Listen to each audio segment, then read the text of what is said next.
Fala pessoal, tudo bem? Eu tô aqui na sala do maestro com ele e hoje a gente vai responder todas as questões do Pergunte ao Maestro.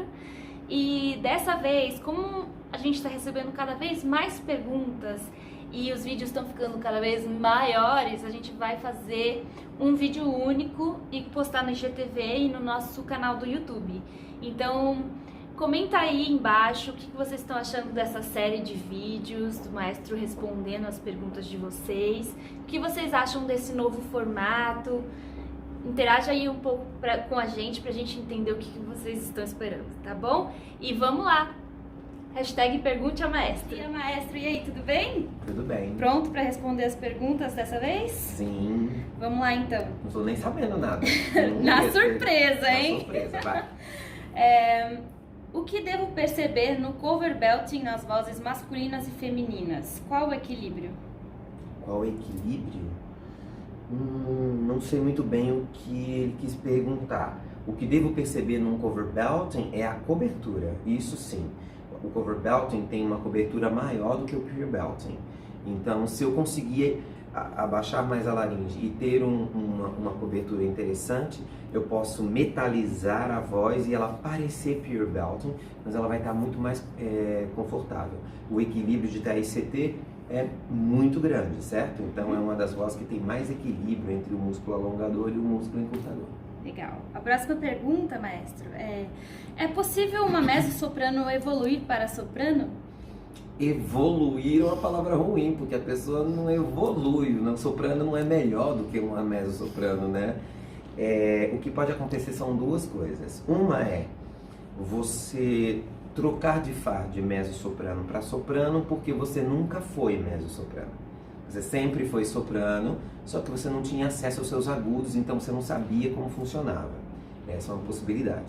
E a outra possibilidade é que você tem os agudos de mezzo-soprano muito fáceis e alguém acha que você é soprano, porque sua voz não está com todo o giro dela, então há essa possibilidade.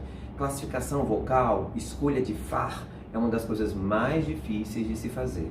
Por isso que no meu livro eu falo sobre 5 classificações. Se você tiver meu livro, vai lá para você ver 5 fases de classificação de Fá, que eu não vou falar aqui agora, durante o processo de aprendizado.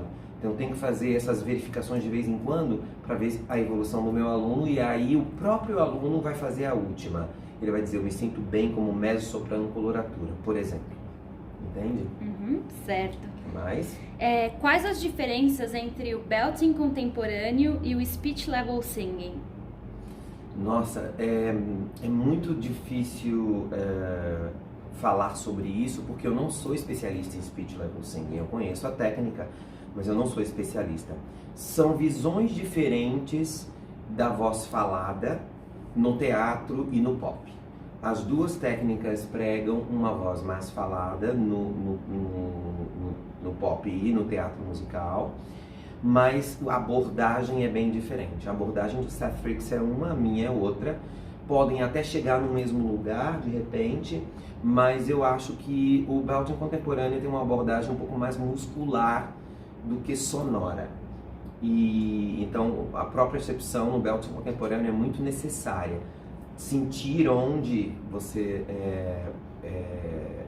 coloca a voz, não é bem essa palavra, mas enfim. Mas eu não tenho conhecimento para dizer sobre o speech level singing. Perfeito. Usando cavidade nasal, notei que meus agudos vieram com um melhor fechamento e sem sopro. Por quê? A cavidade nasal, dependendo em que registro você esteja, a cavidade nasal, quando ela vem com uma faringe ampla, ela realmente aumenta fechamento, você tem uma sensação de aumento de fechamento e os agudos ficam mais fáceis. Mas, no seu caso, isso aconteceu porque a sua faringe está acionada. Porque se a sua faringe não estiver acionada, a cavidade nasal vai diminuir a sua voz nos agudos e vai fazer com que ela fique meio embicadinha, meio achatadinha. Então, eu particularmente nem falo da cavidade nasal no meu livro, no meu primeiro livro, só falo no segundo, porque eu não quero que os meus alunos tuenguem demais e fiquem com o som apertado dentro do nariz. Esse som apertado dentro do nariz, ele tende a diminuir o punch da voz, o bite da voz. Então essa faringe tem que estar ampla. Por isso que eu trabalho primeiro a faringe, depois a cavidade nasal para dar o twang.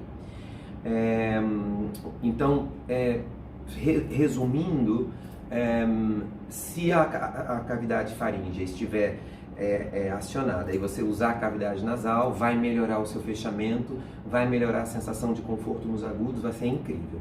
Então meu professor dizia, põe a voz no nariz, mas não põe o nariz na voz. Se você colocar o nariz da voz sem a faringe, o processo vira ao contrário, você vai se sentir entupidinho. Certo. Próxima pergunta é sobre vibrato. O que fazer quando se tem naturalmente e não consegue controlá-lo? Difícil de responder essa pergunta.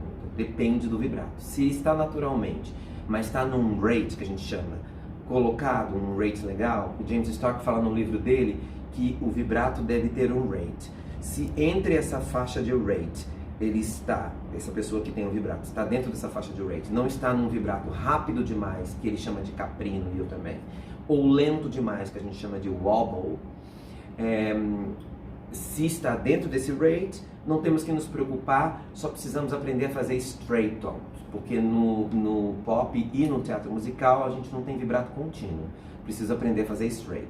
Então, para fazer straight, você precisa aprender a soltar o ar na prega vocal para estabilizar o vibrato. Essa é uma das maneiras que eu tiro o vibrato dos alunos, né? Estabilizar através de um fluxo contínuo de ar, sem empurrar, para que ele sinta que o ar passando pela prega, a prega pare de vibrar. Ele vai sentir isso e ele vai vibrar de novo quando for necessário. Agora, se o vibrato está fora desse rate, o professor deve corrigi-lo, começando pelo straight tone e fazendo o vibrato laríngeo, o vibrato misto, tudo bonitinho para que o aluno aprenda como fazê-lo. Certo. E a próxima pergunta é: minha voz é muito potente, volumosa e tensiono no agudo. Vou até um si bemol. Alguma dica? Homem ou mulher? Não diz aqui. Não diz? Tá, minha voz é muito volumosa, vou até um si bemol. Se for um homem, a diminuição da massa para o registro médio vai fazer com que você atinja mais agudos. Então, em vez de você pensar em volume, você tem que pensar em foco e diminuir um pouco essa massa. Exercícios de sensação de apneia, exercícios de amplitude da faringe, janeiro, fevereiro, para ir para os agudos, são melhores do que botar a voz inteira. Provavelmente você não tem mais agudos porque não faz passádio, então precisa aprender a fazer passádio, aula de canto, né? Se for mulher e tem o mesmo problema, no caso das mulheres, geralmente este problema é passádio só, não é só massa de teatro. Então fazer um check-in nas meninas ajuda bastante. Atacar a nota pianíssimo e depois crescer. Então toda vez que fazer um salto de oitava, atacando sempre piano. No menino é mais complicado porque ele pode entrar na borda tênue e aí não vai crescer na borda densa. Então se for menina é mais fácil usar check-in. Perfeito. Próxima pergunta é: como eu trabalho o registro modal médio? Como treinar o equilíbrio entre o TA e o CT?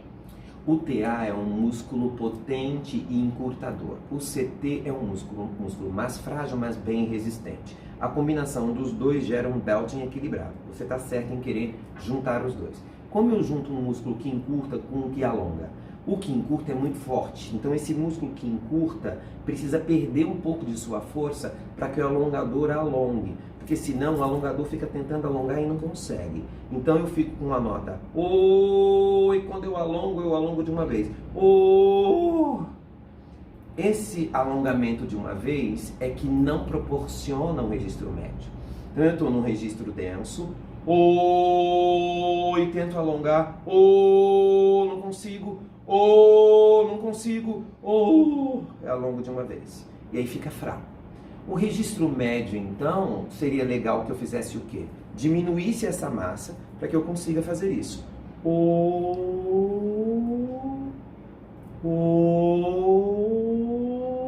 Nesse processo de alongamento, a voz diminui de tamanho. E é difícil para as pessoas conseguirem diminuir a voz de tamanho com uma posição de laringe natural.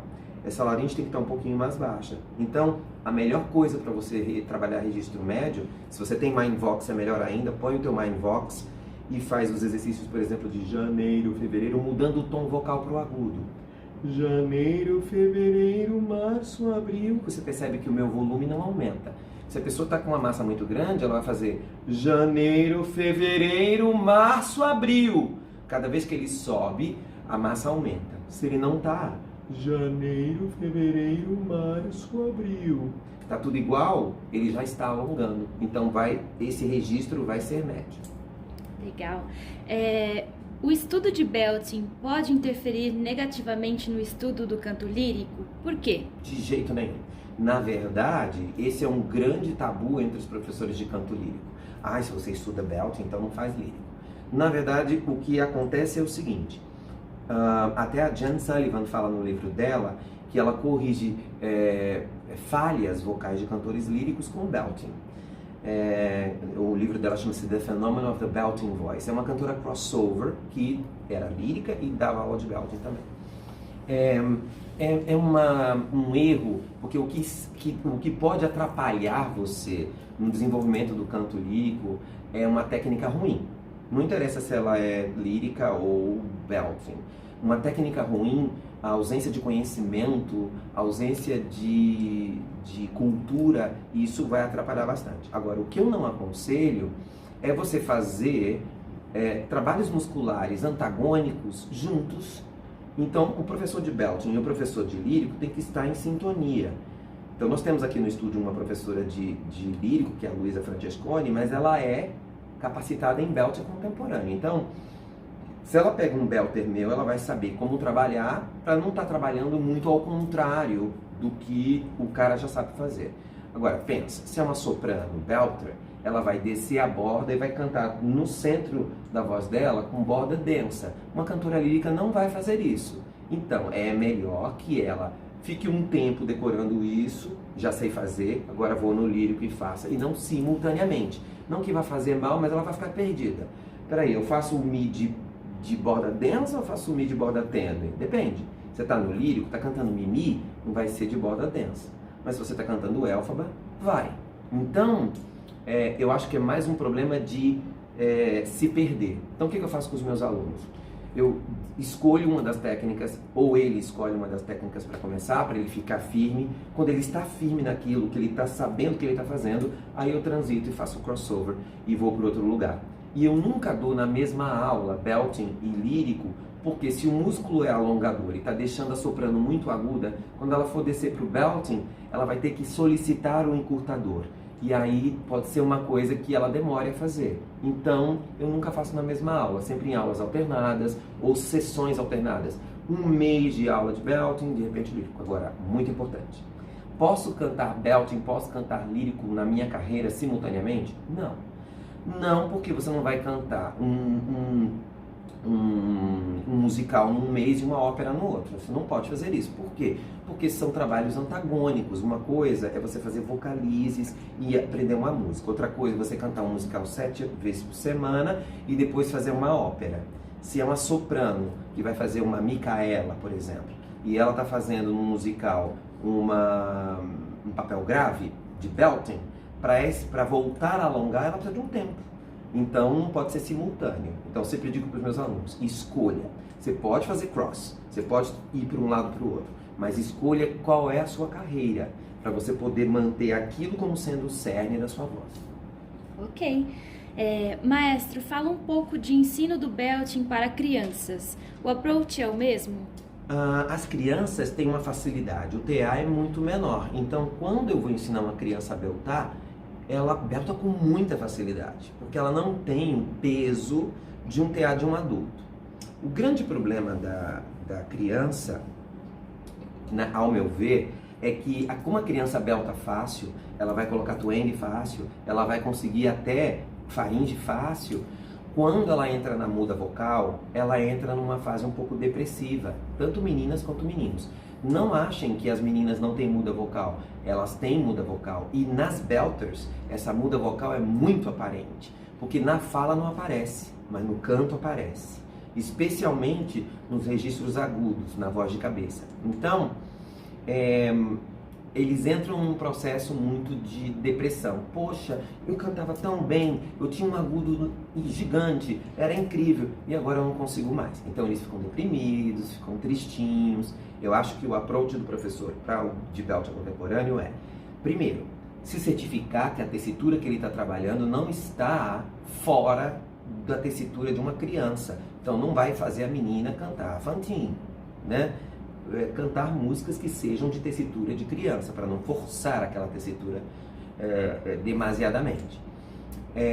Tudo com muito mais cuidado, ou seja, crianças eu ponho sempre com Mindvox, sempre para se escutar, tudo com menos, tudo menos, porque a criança está em formação. Eu preciso que essa laringe esteja muito saudável. Em hipótese alguma, não dou aula para crianças que não façam fono, com uma boa fono. No meu caso, a doutora Silvia trabalha comigo e a criança chegou, eu mando para ela. O que a doutora Silvia Pinho vai me ajudar?